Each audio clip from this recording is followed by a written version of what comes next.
Reka nongere nguhe ikaze mukunzi wa Davis Entertainment nkubwira ngo komeza ugire ibihe byiza aho waba uherereye hose haba mu Rwanda cyangwa se hanze yarwo. Turagatse n'amakuru yacu n'amakuru y'imyidagaduro tugira tubagezaho buri ko bukeye nuko bwije, tugira ngo turebere hamwe uko bihagaze muri iyi si y'imyidagaduro. Mu makuru y'uyu munsi rero ndaza kubwira uko Bruce Melody amaze kuba yakwisubiza Kenny Soul. Uyu muhanzi Kenny Soul rero wabaye mu gitangaza music, Bruce Melody yamaze gusinya muri 1.55 ireberera inyungu uyu muhanzi. Ndetse muri aya makuru ndaza kubwira uko Bruce Melody yibwe indirimbo Sinya iri kubica bigacika. Ni nyuma y'uko rero abakunzi b'umuziki cyane cyane abafana uyu muhanzi Bruce Melody amaze igihe kinini cyane bibaza ukuntu indirimbo Sinya yumvikana mu ijwi ry'uyu muhanzi yagiye hanze, nyamara ariko ikaba itaragaragara ku muyoboro wa YouTube w'uyu muhanzi Bruce Melody. Amakuru arambuye rero ni mu kanya gato cyane.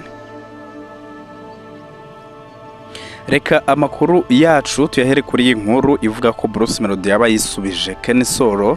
Uyu muhanzi Kenny Soul rero wabaye mu gitangaza music ya Bruce Melody yamaze gusinya muri 1.55 ireberera inyungu uyu muhanzi rero urusanganwa Nobat wamamaye nka Kenny Soul, azwi mu ndirimbo zitandukanye zirimo Say My Name, One More Time yakoranye na Harmonize n'izindi zigiye zitandukanye. Yatangiye rero kuririmba by'umwuga ubwo yasozaga amasomo y'umuziki mu ishuri rya Nyundo, atangira aririmba mu itsinda rya Yemba Voice yarahuriyemo n'abahanzi nka Bill Ruzima na Mozi Yemba Boy. Iri tsinda rero yaje gutandukana naryo ubwo ryari risenyutse mu mwaka w'ibihumbi 2019. Kenny Soul rero yaje gusinya mu gitangaza music ya Bruce Melody mu mwaka w'ibihumbi 2019, atangira urugendo na mugenzi we Juno Kizigenza bamaranyemo umwaka umwe, nawe baratandukana. Kuri ubu Kenny Soul rero yamaze gusubirana na Bruce Melody.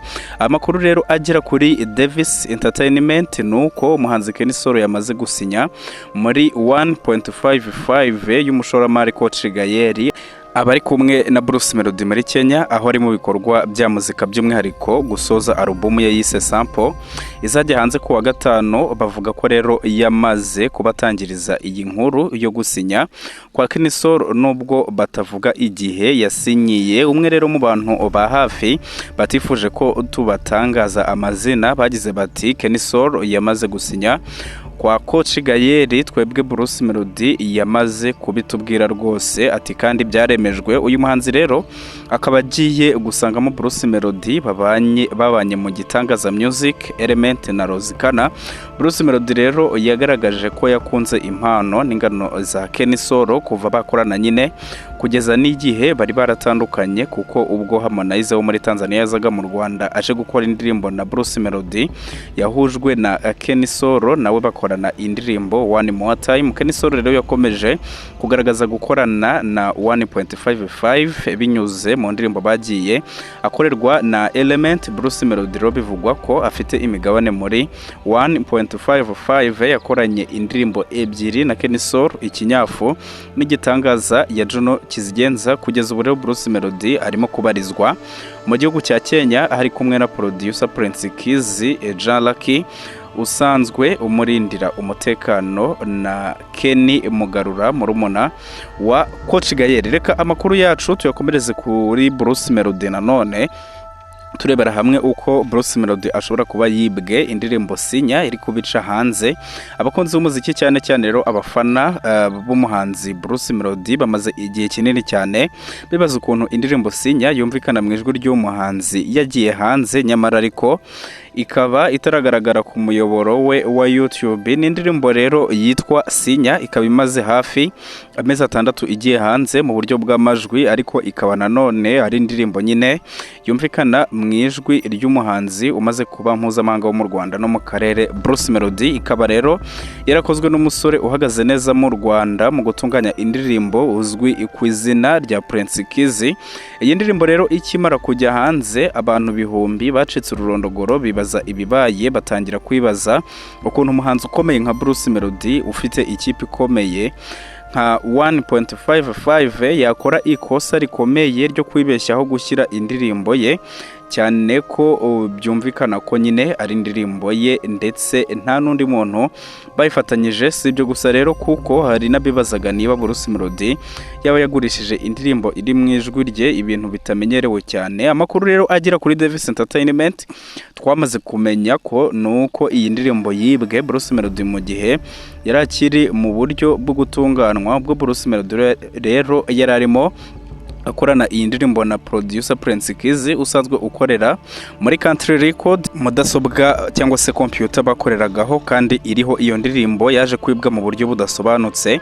Aba bombi rero bashakishije ahantu hose mu buryo bwose bushoboka, ariko birangira bibabereye ingorabahizi. Niko rero kwiyemeza kubireka ndetse bakiyemeza no guheba n'ibyari byariho byose kuri iyo computer, dore ko batari bafite kopi yayo.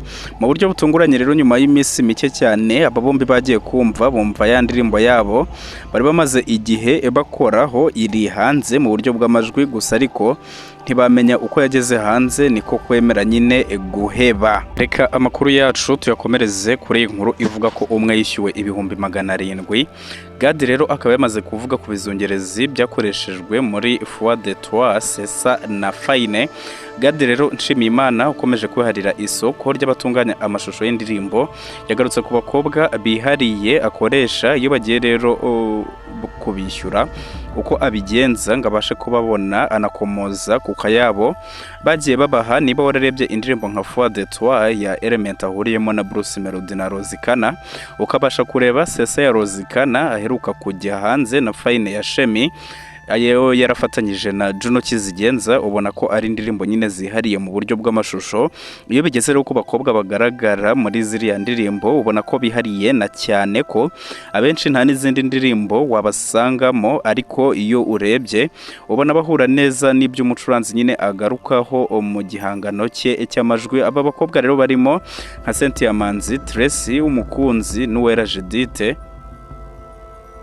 Mu kiganiro Gadi yagiranye na Davis Entertainment twamubajije imikorere ye inyuranye n'iyindi mu gutunganya amashusho muri iki gihe. Gadi rero yagaragaje ko iteka akora amashusho agamije kubara inkuru ishushanyije neza nuko umuhanzi nyine yayifuje, niba ari urukundo rw'umunyenga cyangwa se rubabaje n'ibindi. Kuri iyi ngingo rero agaragaza ko bimuha akazi katoroshye, ariko kubera ibyo abayifuriza babona ibyo akora bituma nyine akora iyo bwabaga binyuranye n'abandi, aho usanga bahura ku munsi wo gukora amashusho. Avuga ko we rero abanza gufata umwanya wo guhuza abazakora muri iyo ndirimbo, bakabanza gufata igihe cyo kwitoza ibyo bazakora. Yavuze ko rero aba bakobwa akoresha babanza kwitozanya n'umuhanzi kugira ngo bazabashe guhuza. Kuri iyi ngingo rero yagaragaje ko banabishyura neza. Avuga ko Foi de Toi Sesa na Fine yagize ati tunabaha amafaranga atari make muri zo ndirimbo, ati ntawugeze ajya munsi